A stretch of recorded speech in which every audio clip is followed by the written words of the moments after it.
दरम्यान बातमी आहे पंजाबमधून पंजाबच्या 5 जिल्ह्यात अद्यापही रेड अलर्ट जारी करण्यात आलेला आहे। कारण आपण पाहायला गेलं तर भारत पाक मध्ये जेव्हा संघर्ष सुरू होता, युद्धजन्य परिस्थिती निर्माण झाली होती, तेव्हा सीमालगतच्या भागावर तणावाचं वातावरण निर्माण झालं होतं आणि त्याचबरोबर पाकड्याकडून नागरी वस्त्यांनाही लक्ष करण्यात आलं होतं। त्यातच पंजाब सुद्धा होतं। पंजाबमध्ये सुद्धा अनेक मिसाईलचे अवशेष आढळलेले पाहायला मिळाले होते आणि आता सुद्धा पंजाबमध्ये 5 जिल्ह्यांमध्ये रेड अलर्ट जारी करण्यात आलेला आहे। पठाणकोट, अमृतसर, गुरुदासपूरमध्ये अलर्ट जारी करण्यात आलेला आहे। तर आताची सर्वात महत्त्वाची बातमी, फिरोजपूर, फाजिलकामध्ये सुद्धा रेड अलर्ट जारी करण्यात आलेला आहे।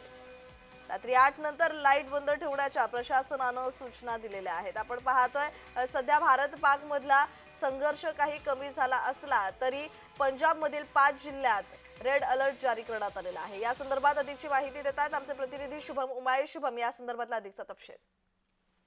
प्रज्ञा, आपण बघू शकतो पंजाबमध्ये 5 जिल्ह्यांना अजून देखील रेड अलर्ट जो आहे तो देण्यात आलेला आहे। पठाणकोट, अमृतसर, गुरुदासपूर, फिरोजपूर, फाजिलका मध्ये जे आहे रेड अलर्ट जो आहे तो देण्यात आलेला आहे।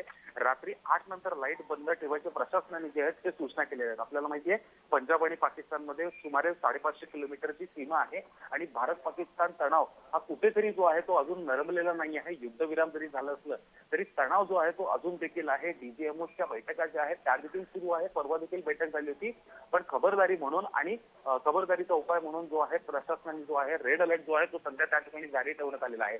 अशी देखील माहिती मिळत आहे की परवाच्या रात्री जे आहे काही स्फोटकांचे आवाज मध्यरात्री ऐकू आले होते आणि त्यामुळे कुठेतरी लोक जागे झाले, भयभीत झाले। नेमकं काय घडलं लोकांना कळून नाही आलं। बातम्यांपर्यंत देखील थेट माहिती जी आहे ती सध्या पंजाबमधलं काही मिळताना दिसून येत नाही आहे। त्यामुळे खबरदारी म्हणून या जिल्ह्यांना जे आहे अद्याप रेड अलर्ट जो आहे तो दिलेला आहे। जी जी, धन्यवाद शुभम, तुम्ही दिलेल्या माहितीसाठी।